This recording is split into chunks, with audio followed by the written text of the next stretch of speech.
छत्रपती शिवाजी महाराज यांचा इतिहास भारतात नाही तर संपूर्ण जगात पसरलेला आहे। परंतु आज विचार केला ना, छत्रपती शिवाजी महाराज हे महाराष्ट्रामध्ये एक देव आहेत, आराध्य दैवत आहेत।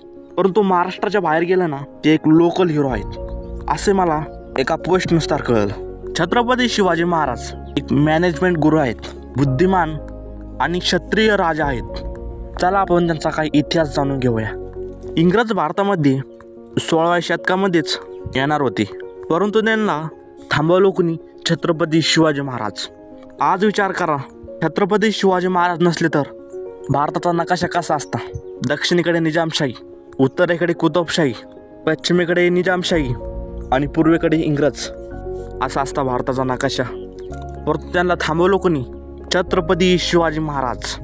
काही लोक असे मानतात की छत्रपती शिवाजी महाराज आणि मुघलामध्ये काहीच फरक नव्हते, ते त्यांच्यासाठी लढत होते आणि मुघलासाठी लढत होते।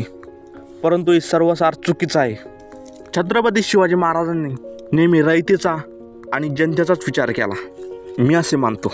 मुघल हे जमिनीवरती लढाई खेळायला एकदम प्रशस्त होते आणि पोर्तुगीजाला पाण्यामध्ये कुणीच हरवू शकत नव्हतं आणि मुघलाला जमिनीवरती। परंतु त्यांना हरवलं कोणी? छत्रपती शिवाजी महाराज।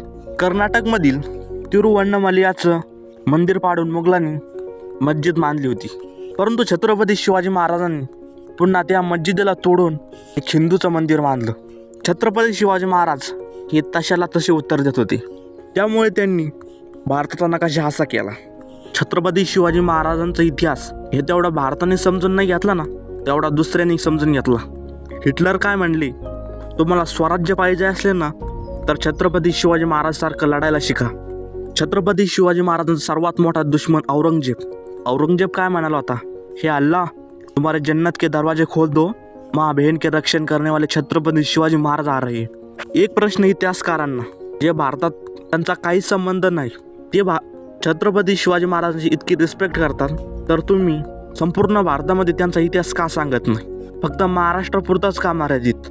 तुम्हाला काय वाटतं? कमेंट बॉक्समध्ये नक्की सांगा। जय शिवराय, जय शंभूराजे।